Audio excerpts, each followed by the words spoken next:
Welcome, friends, to episode 271 of Color Magic, your Magic Gaming podcast where we talk about all types of stuff that affect gamers at and away from their gaming tables and computers.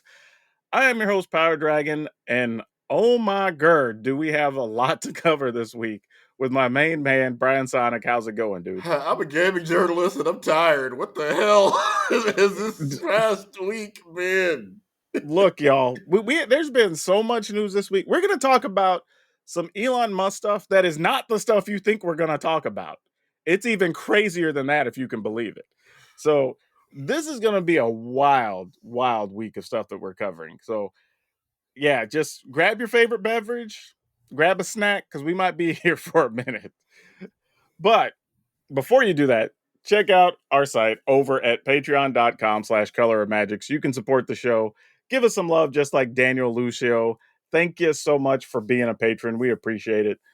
And let's get some of the normal business out of the way here first, because we did have Hasbro a couple days ago posted their earnings report for Q4 2024. And it wasn't anything I thought was too surprising, but there was a lot of like up and down numbers and things. So I kind of tried to read it with the business mind in it of just like, okay, is this good or bad? And I also went to a couple sites where I summarized it to make sure I wasn't crazy. Because again, Magic community, they read a thing like, oh, revenue's down. They're relying on Magic too much, blah, blah, blah. And then like, I'm like, hold on a second. That's not how this reads, though. All right, let me double check this. Now, don't be wrong. Wizards did great, increased their revenue 10%, I believe the number was. So crazy when we're talking about a year where you didn't have Lord of the Rings after having that. But we said that, right? All those sets were bangers where you were talking about Bloomborough and Dustmorn and whatever just kept hitting. So there was a good chance that they were going to get there. But while revenue was down overall for Hasbro, the operating profit and stuff looked like it was slightly up. Their earnings per share was up. So stockholders, they got what they wanted out of it at the end of the day. And there was really kind of two things in play. And we talked about this in the pre-show, is that you didn't have any huge, what I would call even fourth quarter, but even third quarter really releases, right? There wasn't like a big My Little Pony thing. There wasn't a big Transformer thing. It was just kind of business as usual. No Dungeons and Dragons movie. Yeah, exactly. So like, that's kind of what do you expect, right? The numbers weren't going to go gangbusters in Q4, but quarter over quarter, they did see an increase, which was good because, that's expected with the holidays. So everything was kind of within the operating margins of expectation. Plus, they still have the debt from, what was it called? Entertainment One, I think it was, that studio they had to get rid of or whatever. It takes a long time to dig out if we tried to start a movie studio sized holes. Well, yeah, didn't they pay like $1 billion for it or something? Some big old number? Yeah, and took an absolute bath. Yeah, so that's legendary L. That's going to be paying that down for a minute. Oh, yeah. That's the type of thing you'll see on the books for probably another year or two while it's depreciated off or whatever. So that's fine. But overall, it's just like, okay, you kind of got a little lean, a little trim. And that's kind of what allows you to get to those numbers. You cut the fat here and there where you can. You know your revenue is going to be down, but your overall margins are up. And that's kind of what you hope for.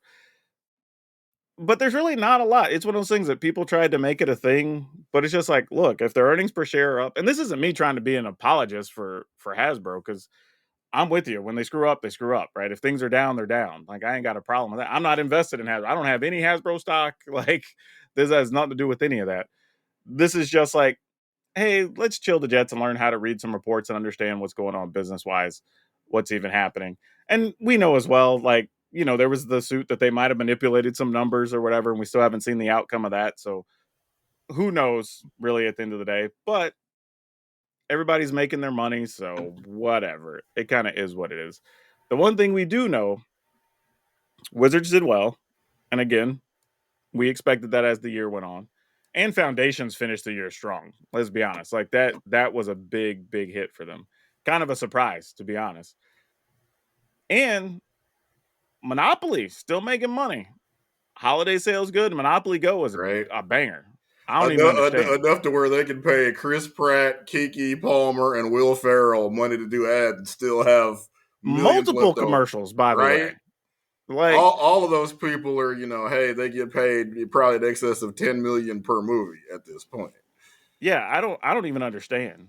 Like, it's one of those games I almost want to download, even if it's just to play the free mode of stuff, so I can understand. Because at this point, it's done almost, I think, 3.5, $4 billion worth of sales on Monopoly Go. I'm like, how? How's, you know what I mean? Like, When you think about mobile games, like what has a bigger brand than Monopoly? Everybody, that's like a lot of people's first board game they ever play with family or friends. Then you take true. that and you apply it to the already well tested cycle of, hey, click into this game on your phone every day, push the. It's just the delivery system has already been researched. The brand is, one of the biggest brands in gaming. It just, because we talk about how many Monopoly sets are there? Infinite. It's just every Oh property has a yeah, yeah. Monopoly set. So Hell, every zoo, every yeah, city, every right. sports team, every, like they all have something opoly, right? They all It's have it. peanut butter and jelly. The mobile game delivery system works well. The brand is well known. It's just a perfect marriage of those two things. Yeah, and it's obviously working. And I'm not gonna hate on you. Hey, if it's your game of choice and you enjoy it, go for it, right? I was just surprised when I saw Monopoly Go. I'm like, oh, this will probably do okay. And then I saw they did like 2 billion in the first like 8 months, or where I was like, whoa, hold on a second. Why does Marvel Snap work? Because they're the first comic book company to master that. Hey, here's the thing: you play for a few seconds, and your favorite characters are in there. Nobody else could. Again, Warner Brothers, I Yeah, could get another L. They tried, couldn't figure out the process. that's true. That's true. But this is gonna kind of let us roll in the soapbox here because sometimes getting lean does have some sad consequences.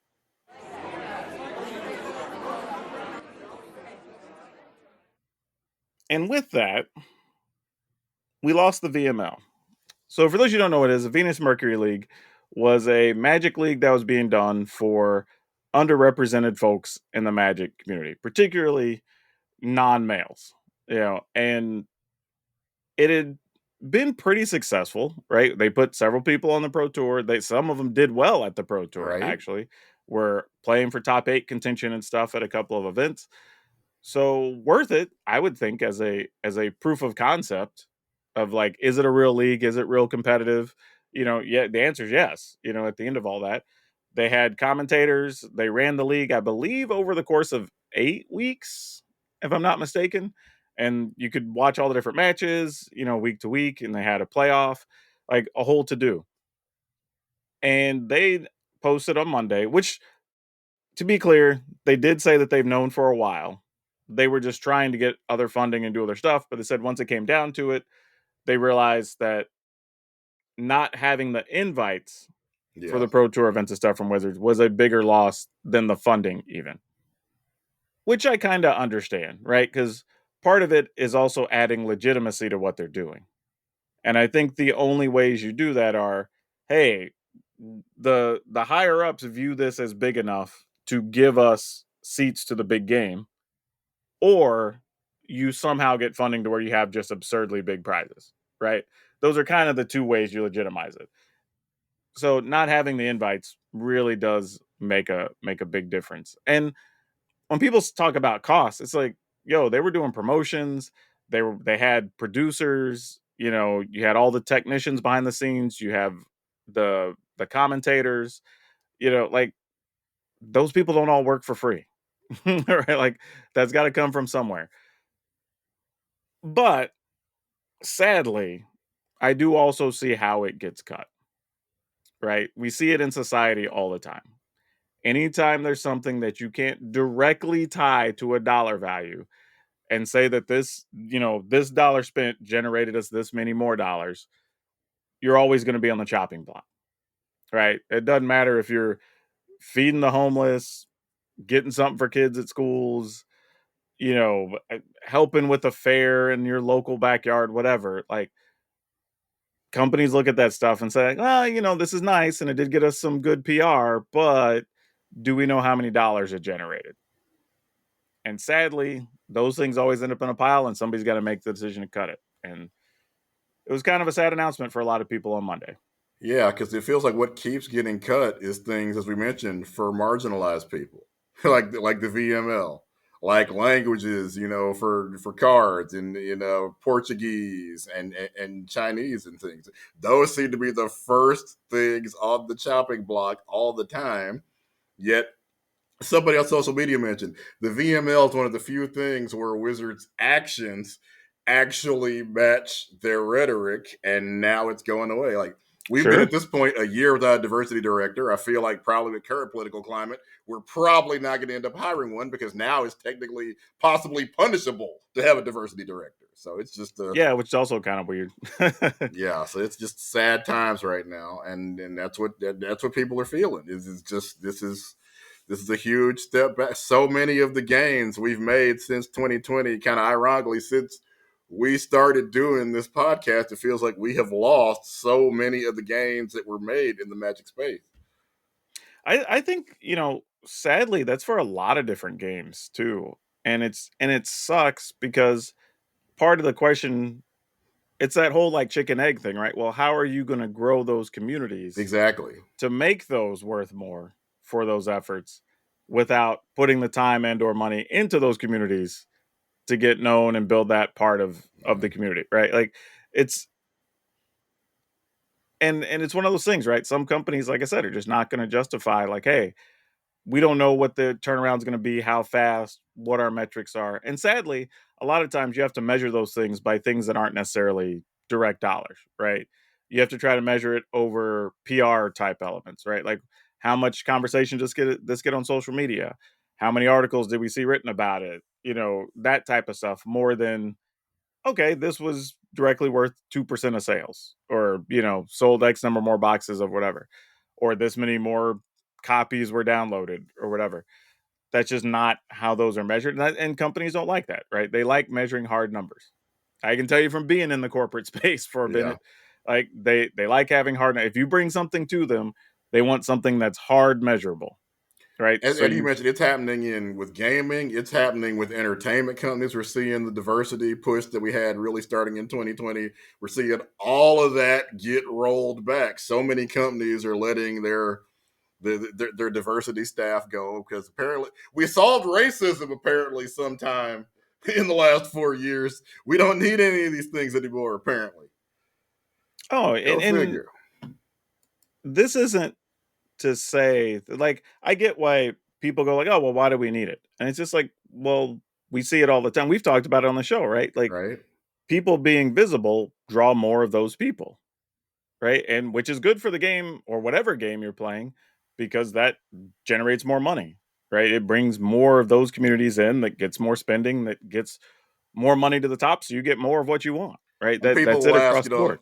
it's sad that the term safe space has become almost like a negative or Sure. an insult. People are like, why you need a safe space? Well, because a lot of times for people of color and for women, Mhm. for gay and transgender people, the regular spaces are absolutely unsafe. I've been to some. I Right? mean, I can tell you, living in Texas, like we've talked about it before, there were literal stores and events I just Where you're had to like, opt out uh-uh. of going to. Yeah, Like I just didn't get the opportunity to qualify that weekend because I'm like, nah, I'm good. exactly. It's a Like city you don't want to go to. Good it look, ain't worth look it. at the comments on these stories. Because I saw somebody Oh, mention on dude. Twitter, if you'd make a decision like the VML and Reddit free magic is excited, you've probably made I mean like it's the 4th of July or Christmas. Oh yeah, yeah, yeah. I It, I don't even frequent free magic. Like I've been linked to things there when stuff about me or one of my shared efforts has been posted, and I'm just like, yeah, that's what I expect. Yeah. when they're happy about a decision, it's pretty obvious it's been the wrong decision. But, I've talked about it before how people post about me being too urban because I mentioned Snoop Dogg. Not even did I talked about him, that I mentioned him and Martha Stewart being in a TV show together in the middle of I think it was one of my streams or whatever. Like, what? Snoop People Dogg literally just played the inauguration. exactly. How'd you Exactly. do it? People talking about I posted an example this week because it comes up like once a month about me and Obama or me being the nerd Obama or whatever. I'm like, we don't even look the same. We don't look, other than being two skinny older black guys. Right? Like, we don't look the same. We don't talk the same. Like, we don't have the same dialect. Like, nothing Nothing. about it's Like the like same. now, if you say it like Lawrence Fishburne, I get it because even black people say it. My family says it. I accept Sure, that people think I look like, but no, you and Obama, that's what I'm saying. But if somebody at least would have went like, I don't know. I'm trying to think of somebody that looks more similar. There was a Like, guy on, I don't know if you ever saw the show on WGN Underground, which was about slaves no, trying to get away. There was an actor on there, and like me and Tisha bro, like, when did the coin shoot, I get wish on I was getting paid like WGN, that. right? Let me tell you. Like, I don't know, the dude that played Kang, at least he's like kind of close. He doesn't wear glasses, but I'd at least be like, I see it a little bit, I did never you know, come up with that. or hell, or there's other dudes, but But like, definitely more him than Obama. You and that's what I'm Obama, saying. And nothing about, like you said, your facial patterns don't match. Your speech patterns don't match. yep. None of it. That's But just people like, but what I tried to tell people is the problem there. What that says is there are people in our communities that are not exposed to enough black people right, that they even can tell that vast of a difference, right? That's the immediate conclusion they make because these are the two black people they know that broadcast and speak well, right? So they're one and the same. And it's like, come on. The same, and I even told the example. I remember being at the Gamma trade show when I was still working for Wizards. And I made this I convinced Wizard to let me share some data that I thought was important for retailers to have that previously they would have never shared, right? So I'm getting a big win for everybody in the room and it's going to help their business and this is great. Do the whole presentation. It's me and like two other people from my team and then like one of my bosses and somebody are there, but we did the presentation. And we get done and literally of 14 comments, I believe either 9 or 10 of them were people that came over and talked about how well spoken I was. And I'm like, literally in my head, I'm like, look, I went through a hell to get you all this information. I'm gonna help you make all this extra money. And like that's your takeaway? Like, what did you expect me to sound like?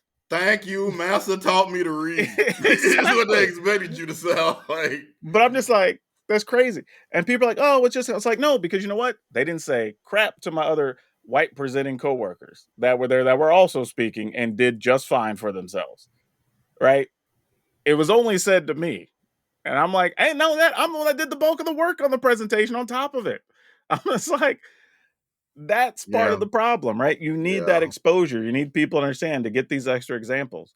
It comes all the way back to that thing I talked about on Twitter years ago during the pandemic about when did you have your first black teacher, right? Like yep. that set off this whole firestorm of people being curious and comments and whatever because enough people don't have those examples. They don't have those people in place. They haven't it's it's why I tell people, when people talk about why there's more diversity and to be a little bit political, liberalism in the major cities or at universities, it's not because anything's being taught there. It's because people are just getting exposure there, Mm. right? Like you believe me, I got lucky coming from a small town because it happened to have a Naval Air Force base for a while. So we got some diversity of people that Yeah. came through there. But when I went to the other neighboring small towns, it was a whole different story. And you talked about like if we could just put that well spoken is not the comment you think it is. Another Oh, definitely example. not. I used to have Definitely a not. coworker. I mean, she was gorgeous. Every time about where other women would literally come and be like, "Oh my God, she's beautiful," and she said one of the things she got because she lives in Texas. One thing she would get way too frequently is like, you're really beautiful. Pause for a Yeah. black girl. Mhm. I knew Again, not the exactly where that was comment. going. You seem to think that it is. Yep. Just So yeah, a lot of the when we're talking about like the VML type stuff, it's not just for doing it. It's hey, if we do this, non-males start to feel more comfortable coming around and playing, showing up to your local store, showing up to your qualifier, showing up to Magic Cons or whatever. And it's ultimately good for the industry. Everybody makes more money. because You like get you hell, and these people that play this league, I mean, they were winning tournaments, coming up with decks that changed the yeah, format. They were crushing it. they were legit. So it wasn't even like, oh, we're just softballing so we can get some of them qualified or whatever. It was just like, no, it was an entire process run by them, by people like them, commentated by people like them, promoted by people like them. That's what you should want. In the same way, if you don't have a WNBA, you don't get Caitlin Clark. You know, Yeah, it's kind of the true. same thing. Very true. So, like, yeah, I don't know. It's just one of those things, man. I'm sure it's not the last type of thing we'll hear about, but it's just with everything else that went down this week, not a surprise. But all right, we'll get off the soapbox, and we have kind of a fun thing to talk about this week. So we're gonna cover our Magic Mind What Did We Learn segment. So let's talk about that. We're both getting a little older, and focus Speak becomes for yourself. I'm going to go ahead in the other direction. speak for myself. Like, because here's the thing, dude. Like, I do look for ways to try to like stay focused more, but it's a little difficult sometimes, and I'm not one to take a million different things. But Yeah. I got to give credit to the Magic Mind thing. It I won't say it like changed my world, but definitely helped me get kickstarted a little bit more at the top of the day because I'm not a coffee person. I don't know about you, but like that's Yeah, not. I do not drink coffee at all. I've never liked it. Don't like the taste of it. It just is not for me. So yeah, anything that's not coffee, I want to hear more about. Yeah, exactly. That was kind of my thought, right? And when they reached out, I was like, this seems like could be my jam, so why not give it a go? And like I said, after using it, they sent us the packages, so I tried it for a whole week actually, and it was all right. Like I said, I didn't feel jittery or crazy. It didn't like it wasn't world changing, but it definitely made it a little easier to focus. Cause like I still envy you, dude, because like you got multiple kids around. I'd probably be calling them by the wrong names all the damn time. Oh, I So, do that. Like I said, that comes with age. That still happens. I call the dog by the wrong. Hey, you're not Braden. You're a dog. You know. the best part is that it's at least all natural. That was the thing for me. So Exactly. like, that was pretty cool. And I have to say, they were nice enough to give us a huge discount. So Right? like, We thought that was a misprint, but yeah, for sure, 45% off if you go to their website. And that's almost half. I'm good at yeah, math a little and bit. that's for a bundle. You can get the focus and you can get their sleep elixirs. You can get your focus during the day and get your sleep at night. So go to magicmind.com, go color of magic Jan. So it's color of magic JAN, and you can get 45% off on the bundles, like which is a crazy discount. Okay, as I said, just a weird. This week in gaming has been a month. Elon Musk, obviously world's richest man, now government official, was streaming Diablo 4 and Path of Exile 2, and in both cases apparently had, or I think he's 97 on hardcore in Path of Exile, which is extremely difficult to get, hence the name. And people pretty quickly realize like this. Not only can he not play well, he doesn't even seem to realize that he can't pick up more inventory because his character can't carry any more things. Which, if anybody's ever played an RPG, it's pretty much basic stuff. I've probably spent more time in Fallout's inventory management than I have in its Bro, combat because it's just so easy to pick things up, and then you can, you got to make a bunch of decisions. dude, ask anybody playing Baldur's Gate 3 about how much stuff they put in pouches and bags. Right? Inventory management is like it's almost as important as combat. But yeah, after first denying that he had paid for his accounts, after pretty much anybody that plays any of those games at all chimed in, said clearly these accounts are fake or paid for, eventually had to admit, yeah, okay, you caught me. I paid somebody to grind these accounts, which is okay, and this is a common refrain for people that cheated things, because everybody does it. And this leads to this bizarre, I guess at this point, probably week long or better feud between him and Asmongold, one of the world's worst people, who is a Twitch streamer. And it almost feels like, good Lord, did Asmongold set this up because he has needed a win really badly? And at one point, when they were going back and forth, Elon said something to the effect of, Asmongold tries to represent himself as a maverick and all that, but no, he needs improvement approval from his handlers before he can say anything. And people are like, what the F are you talking about?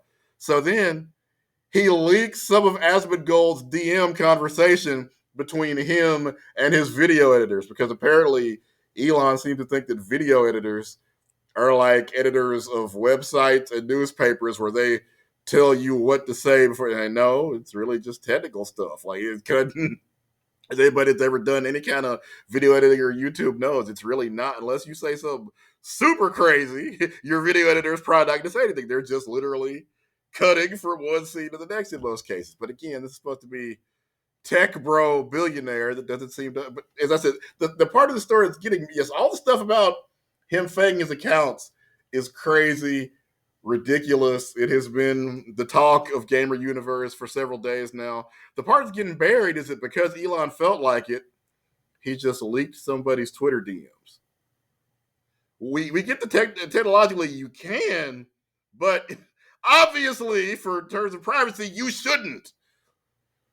Dude, there's so many things with this story I gotta like this top to bottom. Okay, first off, like, okay, you pay somebody to run up their accounts or whatever, that's fine. We all know that's a thing. But like to do that as a I don't know, like to put on the airs that you did the work when you've never even played. It's one thing if you've at least played the game, Yeah, so you can like feign that you did it, right? But like to just get on, like I use the example. I haven't played any of the Souls games. I see how hard they are. I'm not even signing up for that. But that would be equivalent to me having somebody run up an account and then me get on and stream it and just be getting whooped the entire time. right. You know, like it'd just be weird. Like how did you get up this high? Where did you get all this gear? How can you not beat the second boss or whatever? Right? All Like, of that. yeah, it doesn't make like. And let's say it worked. What's the upside?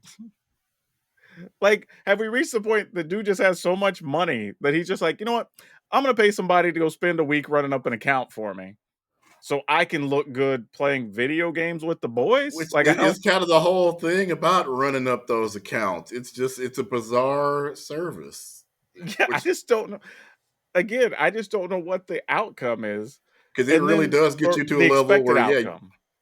it gets you to a level where you can't play the game because everything up there is difficult. I can maybe see it in sports games because there are some things where even I, somebody that essentially plays Madden and college football as my job, will look at a card be like, no, I can tell. Look about that's too many hours. I just am not gonna Yeah, have yeah, time to do it. And I'm not, and looking at a particular player, I'm not even sure that card's good. I would hate to spend 100 hours on that, then find out he's not as good as the running back I already got in that same position. That would really suck. That happens sometimes. yeah. But I'm just thinking, like you're saying, like, he didn't even understand the basics. Right. You know what I mean? Like, not even like this is difficult to do. Like, this is literally like, bro, you don't know you can't pick up more stuff when you're completely encumbered with full inventory. Like, I don't like. Basic RPG stuff, by the That's way. what It's I'm just it. saying. Like, if you never played a game, like, you know what I mean? Like, it's just a weird thing to like. So that in and of itself is already awkward. Like, I don't understand what the upside would have been. Like, let's say the farce works.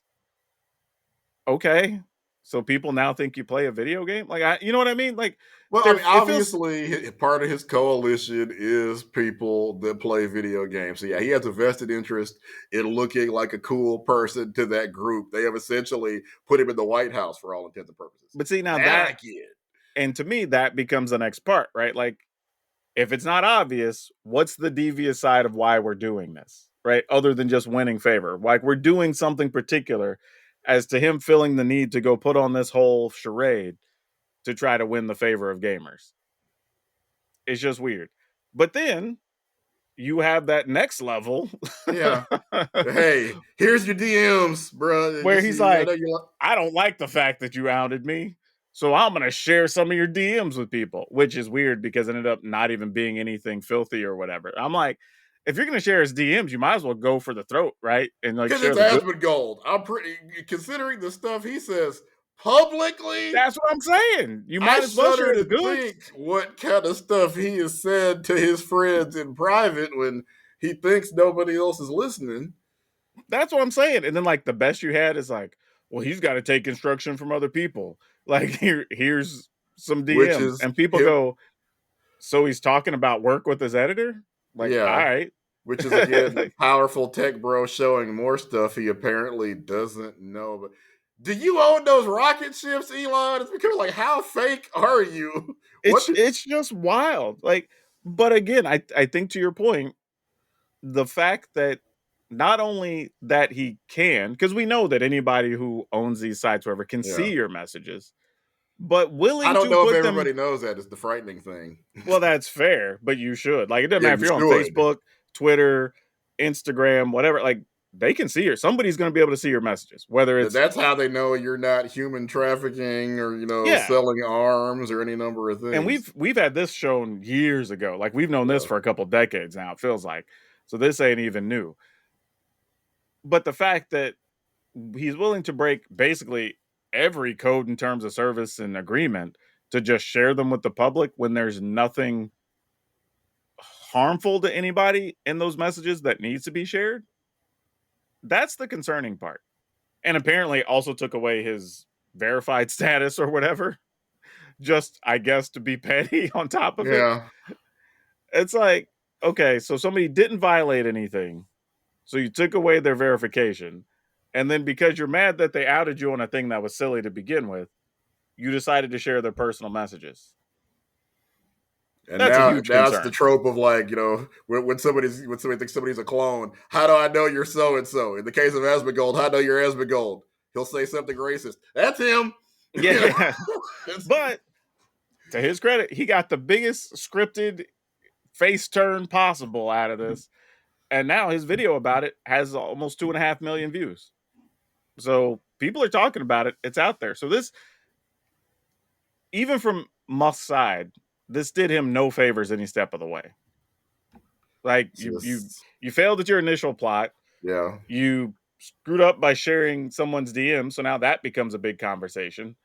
And you gave the person who was already looking bad a chance to look good, and now he's got a hit video outing you on more stuff. So he lost on all three fronts. Like, Yeah, when you get down in the mud with Asmongold and lose, good God. yeah, that's just a mess. With Just the a run mess. he's been on, it's not supposed to be hard to out to have the moral high ground when battling Asmongold. Somehow Elon Musk effed it up. Well, I He have to had admit, the high ground, or at least in the case of Asmongold, like ground level is yeah, high he ground, had and he like effed it up. he had the top of a rolling hill. Yeah, at least But man, okay. So what I'm going to share is nowhere near as exciting, but it was interesting. And apparently, this is a story that's been out there for a while that I didn't know about. But in the process of Microsoft deciding they were going to develop the Xbox forever ago, man, has it been like, feels like it's been 25 years or something ago we Oh, got the easily because we're Xbox. on Xbox Series S Yeah. slash X, so at least So that it's long. been a while. But apparently, they reached out to Nintendo to buy them. They were like, hey, instead of us making our own thing, why don't we just buy Nintendo because they're already doing a good job? So apparently, they rolled in there, said, like, hey, we're willing to offer you $1 billion for the company. And Nintendo kind of giggled a little bit and said, hold on, let us talk about it. And they came back and said, we'd be willing to do it for $5 billion. And Microsoft was like, no, that's too much. Y'all are crazy. We can't do that. Turns out that would have been a great investment for them in hindsight. But, Xbox went on, did good for them, made a bunch of money. It was fine. Nintendo's still making a bunch of money. They're fine. But it's funny Microsoft when you goes think on to about the become fact the of, biggest gaming company in the world. yeah, but when you think about like over time to the point that they paid, I think it was almost 40 billion for Activision, a couple years ago, it's just like, maybe the Nintendo deal would have been worth it. But it's a neat what if thing, right? Because how different does Nintendo look, right? Do they get the Minecraft treatment, or do they get treated like one of the other games and Hit have to change Redfall, direction? if you will. Yeah. Or, do we even get the Xbox at all and have the Xbox PlayStation Wars or whatever, right? Like, what does that landscape look like? So it's one of those weird, like, By the same butterfly count, effect. do we get the GameCube? It just Yeah, how true. does We may stuff? not even get the GameCube. And it's kind of, that's why it got my interest when I read it, was just, man, this is one of those decisions that if it goes the other way, I don't even think it's exaggerated to say that most of gaming as we know it looks different. Yeah, because I'm pretty sure we don't get the Wii because people thought Nintendo was crazy when they launched the Wii. Yeah. So there's no way Microsoft does that. Oh, definitely not. So yeah, it's an interesting thing to think about. Like, how many decisions of that caliber are made or not made every day that ultimately affects hell your personal history, your teenage years, whatever. Like all of that can be changed because of one decision, which is just wild. But all right, let's get into a couple of quick topics before we wrap things up. So we had TikTok go away and come back in like 12 hours. So that right? was kind of weird. But the funny thing was in the process, some other products that were either owned or connected to ByteDance went down for a lot longer. So people were Yeah. panicking because they couldn't play some of their mobile games, their Marble Snap, like CapCut was gone. Like people didn't know what to do. like, And like we knew and that CapCut was probably going to have problems. I think yeah, Lemon 8 obviously is it's really like a TikTok. So yeah, those are direct ownership by ByteDance. So that makes the most sense. Second Dinner said they had no notice that Marvel Snap Mm-hmm. was going down. So that came as I saw somebody talk about not being able to play Marvel Snap on my phone, and ended up having to drag myself out of bed. And I think it was about midnight on Saturday. Like, yeah, I guess I got to go right about this, like right now. Oh, dude, there was talk that Marvel Rivals could be in trouble because some reasonable percentage of their ownership, I guess, is in China or something. So people are like, "Oh no, if these others are going down, like we might be next." So it's like everybody was on high alert. If you had anything to do with any Chinese company, everybody was like freaking for a minute. But apparently, we're resolved. Hmm? I don't know. And Marvel Snap said they're actually looking for a new publisher, so this does not happen to them again. True, I did see that. They did mention that, hey, we just gotta work with other people because we can't be on the cusp of this happening. Yeah. Like, Because can you TikTok, I imagine? think it's a 75-day reprieve. So this could, in a little over a month, we could be, or 2 months, we could be going through this again. That's true. It could be happening all over again. But think about how much money Marvel Snap probably lost in Oh that yeah, like 48 to 72-hour period.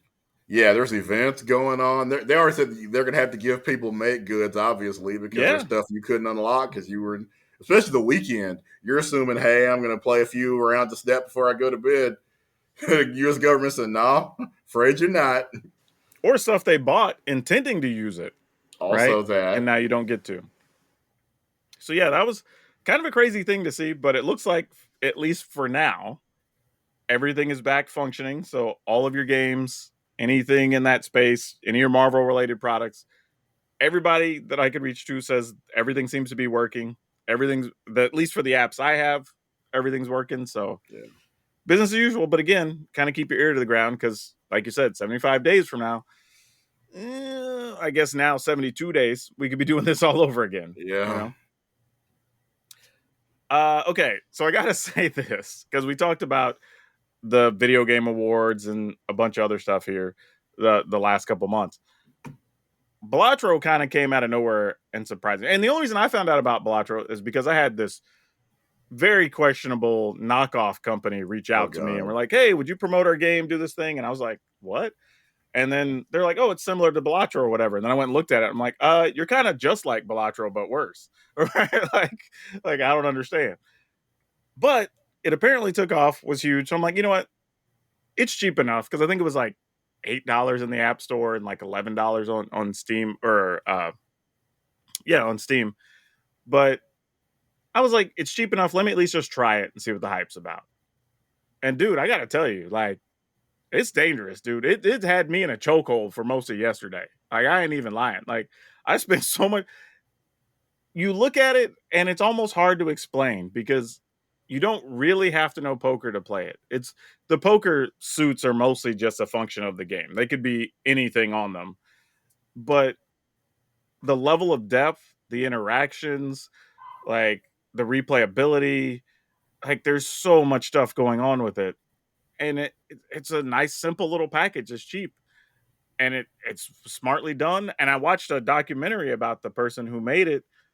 He almost didn't even launch it. It was just like a personal project he was goofing around with and just put up a demo to see what people thought, yeah. and they loved it. So we got a bunch of feedback, and he's like, "Well, I got some downtime from work. Let me hammer this out, see what happens." And now the dude's a multimillionaire. That's the thing they kept talking about at the Game Awards is that this is a Game of the Year nominee created and developed by one dude. Yeah, yeah. I mean, he not only that, he has other games he hasn't released yet because he was just making stuff for himself and his friends. And then this one took off and now he's making money. He's like, well, hell, I guess I can just do this for a living now. Think about how many games with teams of hundreds of people came out in the same span. Justice League or Suicide Squad Kills the Justice League, for example, crashed and burned. Yeah, dead in less than a month. Yeah, and one dude made this. But this also comes No back. license. It defies all the conventions. Like, oh, you need to have some kind of big license. No, this is a brand new Nope. game. Nothing like it on the market. And not only that, there's no DLC. Yeah, it's single you don't player. have to be online to play it, other than to connect to the servers. We don't have to connect to a server to play with other people, right? And that seems to be the thing everybody thought you had to do to have a successful game. But we're getting more and more examples of no, you don't. Like some of these games winning awards with small teams are just, hey, give us $15 or less, have our game, go have fun with it. All the Game of the Year nominees pretty much are single player games. Yeah. Astrobot, Balatro, Black Myth Wukong, Yep. Elden Ring, Final Fantasy, Metaphor ReFantasium. Those are all single player games. But this comes back to what we've talked about before. Like we have an issue, right? We have an embarrassment of riches in the gaming industry, Yeah. right? Like every month there's at least 2 or 3 new titles that we all go, oh, that looks sweet or whatever. Yep. But it's almost followed by, man, I'm just not going to have time. Right. So if you're making a thing that people don't have to be online for, they don't have to manage a bunch of stuff, they don't have to be part of a guild, they don't have, all these things you got to do when you're online, and I can just play in my own time and I can come back to it 30 minutes at a time, an hour at a time. Maybe I get some free time on the weekend, I can goof around with it. You're probably more inclined to get those sales and get those customers because we've said it before, right? If you're going to play a game and you're picking up a thing that's an online game, you're probably going to go to the one where all the people are. Yeah. Because you want to have the most robust gaming experience. And then once people are invested, they ain't going nowhere. That's part of the problem that people are having launching new live service games. Is recent studies have shown that people that play live service, they played Fortnite, they played Grand Theft Auto online, and that's all they play. Because they got to keep their characters up. They got to stay up with whatever quests are going on. It's just sure. That's what the game industry is trying to figure out. Is that the two of the most, as we talked a little bit last week with Grand Theft Auto, two of the best-selling and most played games are at this point 10 years old almost. Yeah, just about. It's like, what do you do with that if you're trying to sell new games? It's every genre game, right? Because we talk about MMOs. All you really hear anybody talk about anymore is either Warcraft or Final Fantasy. Right. I don't think I know anybody who's actively putting real hours into any of the other ones. And if I were going to start playing, I'm probably playing one of those too because I want to do the things with all the people and have the most robust game experience. Yeah, so you don't want to put 100 hours into something and then it goes away in 6 months. That's no fun. And then even thinking about it, right? Like Baldur's Gate 3. That's another one where you can play by yourself, you can play with your friends, but you don't need to interact with other people online, right? Everything was contained. I think they had one thing you could download at the very beginning that was like an additional $9 if you just wanted some extra gear or something, a couple magic items.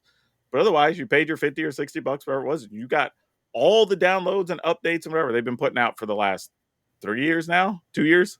So it's just, this might just be the way. Like these are signs for the industry, right? Top tier games that are kicking the asses of every one of these AAA titles, AAA studios, whatever. And they're not doing all the things people think you need to do. And I get it. Because again, I got Balatro on my phone.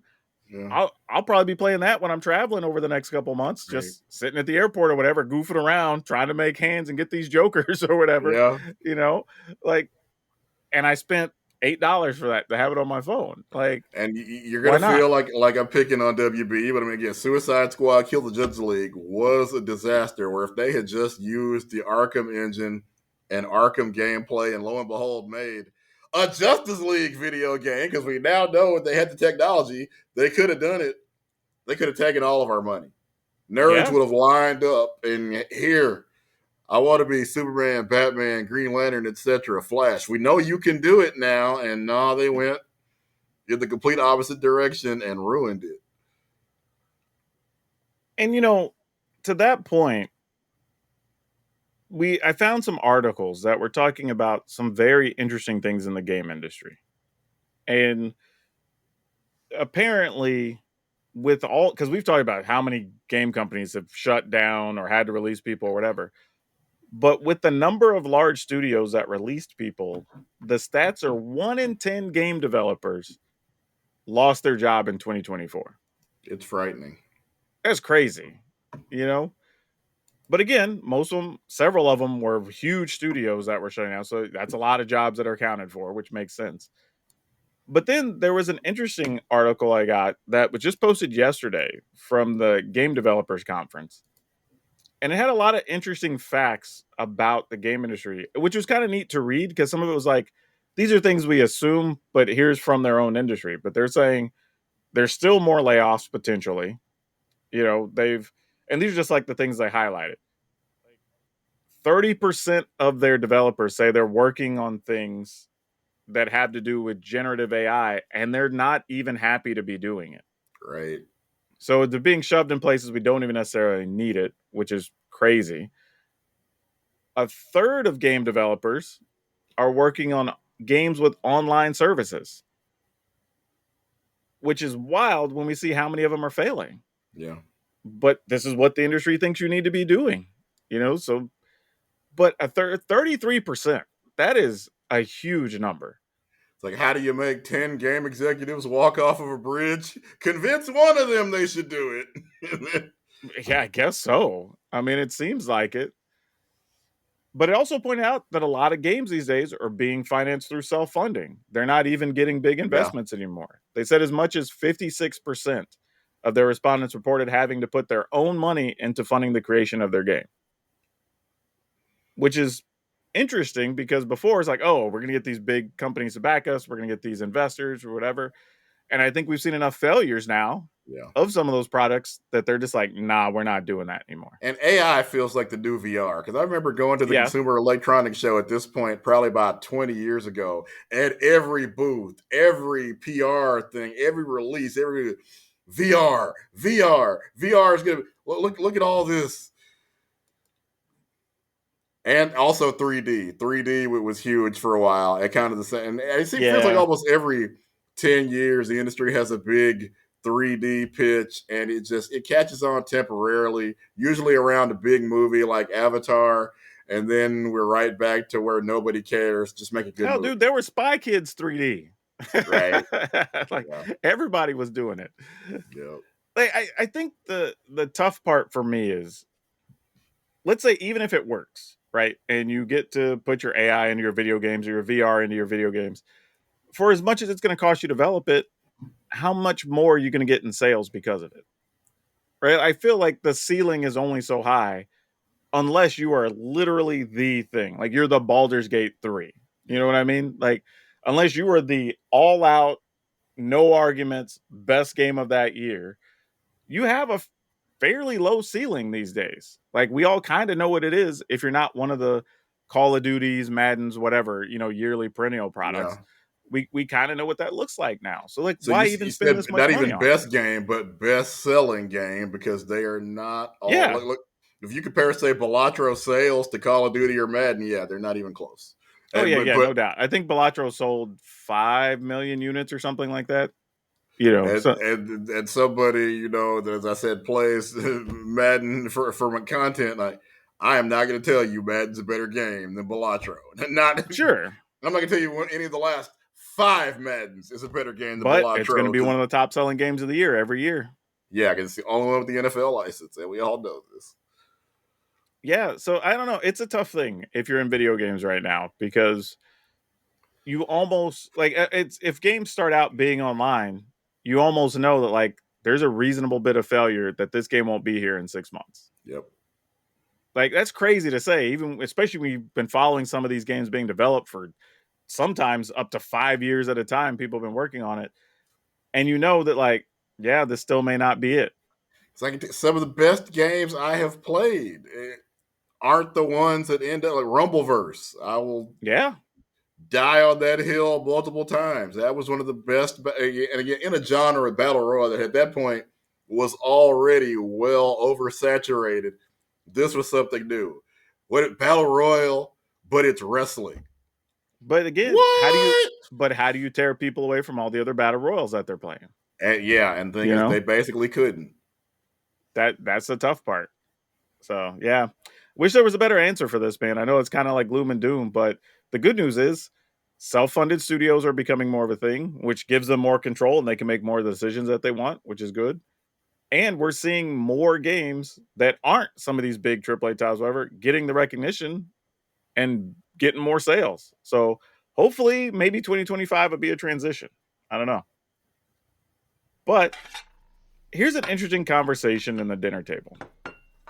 We have some listeners, viewers that don't have game stores nearby. You know, when I posted videos or put stuff in Discord or whatever, some folks have been like, well, I wish I could go to a pre-release, but it's like 2 hours away. Or I wish I could do this, or closest store is like 3 hours. So the question became like, how did you decide where your LGS was going to be your store, and was distance a real concern? And that was interesting because I don't know how it is for you, but for me, when I started, I mean, in the before times, like when the rocks were soft, right? But I only had one store. It was like a comic book store that just happened to sell some magic cards. And eventually the second sports card store or whatever sold some magic cards, but that's kind of where we went. And I was in a small town, so like far is an extra like 3 minutes. Like it wasn't that big a deal. But then I moved to Waco. I worked for the major game store, which was cross town, but I just took a bus. And then I ended up owning it. So just like that wasn't a thing. And now that I moved up here to Western Washington, I'm for real spoiled because hell, I can literally on a map make a 30-minute radius and I can probably get to 6 or 8 stores with no problem. You know, closest one being 12 minutes, farthest one being right at 30 minutes. So I've not really had to experience that issue, fortunately for me. But I don't know what it's like for you because you're in the DFW and those can be long drives sometimes. So yeah, I was gonna say I really don't have a quote unquote local game store because I'm in the suburbs and we are in the suburbs in the sticks of our suburbs. So yeah, it's probably easily. Thankfully, it's not like some people mention, 2 or 3 hours, but probably 30 minutes is absolutely the And closest that's I'm your gonna. one choice in 30 minutes, huh? Right. Well, I mean, there's Yeah. probably within 30 minutes multiple choices, but still Gotcha. just like right in absolutely locally, like in my own town, nothing. And that's wild to me. I mean, I guess not so much. I lived in Texas. I get it. Yeah. There's some areas where that's not going to be popular enough. But Yeah, it's there was one in town, and I mean, I did all I could to, we tried to sell them ads and discounts at the paper, and I definitely, because I wrote comic book stuff anyway. Hey, it's sponsored by this store, and no, it just. So I guess that obviously, since somebody's tried it and gone out of business, probably nobody else is lined up to. Ooh, let me try the thing that just went out of business. yeah, that's tough. And it's interesting too to talk about like culturally how different each area of the country can be because I would say Eastern Washington is going to be more akin to what you have, right? There's going to be Yeah, game stores, but you're going to have to drive 30, 45 minutes to get to them. Whereas in Western Washington, all up and down the Western Washington corridor, if you're in any type of mid-sized city, there's probably a game store within 30 minutes or less of you. Probably multiples, honestly, which is wild. And it doesn't matter if you just drive, if you're taking the bus, like whatever, the train, like you're going to be able to get to a game store. as I've mentioned, that's how we met. Is because Game Closet was within 30 minutes of where I was, really. So that was Which is kind of crazy. But the interesting thing too, I'll say is as far as choosing the one of my locals that's my go-to store, that's mostly because they're 12 minutes away at a convenience. Like if it's Friday and I realize I have some downtime, I'm like, oh, let me go check out the store. I can play Friday Night Magic. Or, oh, there's a pre-release and it's Sunday afternoon. They got one more flight. Let me go hop in. I'll go play for 3 hours or whatever. So like it definitely makes a difference. But if they weren't there, I go to the other one that's 20 minutes. I just drive the extra 8 minutes or whatever, get to the other one. So yeah, I don't know. It's a tough thing. I do feel for people if you're in these kind of we'll call them nerd deserts. Yeah. Like, I don't know, And then of kind of like course a food desert. if you put, wife and kids into the mix, because we're especially kids Yeah, are in college and high school age, and now we're like, we got band rehearsals, we got, art shows and other things going on that, hey, yeah, we got to be there too. So something is, you know, it'd be what it used to be where, hey, I could just jet to the comic, literally past the comic shop on my way home, stop and get a couple of games in, and not anymore, that's The true. comic shop was essentially my bar. And when we like cheers, and hey, everybody knows this is Brian's here. That to me is the biggest thing is once you find your local store, whether it's 15 minutes, 20 minutes, an hour, how friendly and local really is it for you? Yeah, Right? Like that's the biggest thing. Cause like, like I'm saying, the store I have that's 12 minutes away, I would very much go to the next store if I felt they were friendlier or more accommodating or whatever. Right.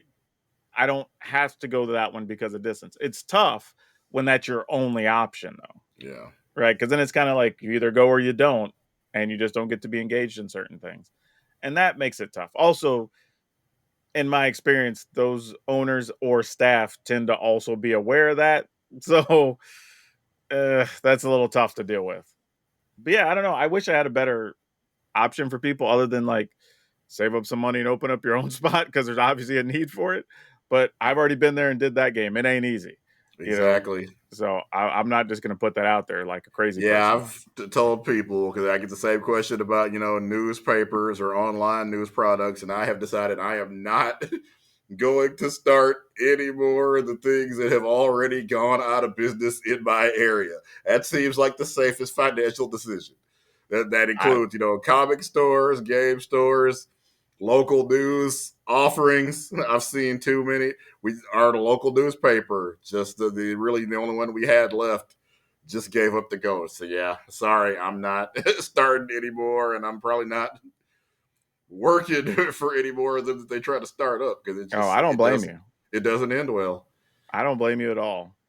Yeah, if I have anything to really add to there, it's like, hey, just get your people together and where you can get in, whether it's with the local pub or some other collectible store that happens to not be gaming or magic, let them know there's customers. Let them know you'll buy some stuff. And maybe slowly they can become your new LGS. But otherwise, it's going to be tough going. But all right, Brian, why don't you everybody where they can find you on the social media machines? All right, I am at App Trigger on Facebook. Please come by. Hopefully, let them know that you read my stories and you like, or heck, if you didn't like my stories, let them know too. If we're talking about social media, just say something to us, basically. And don't forget, if you want to support the show, you can check out magicmind.com/color of magic Jan, Jan.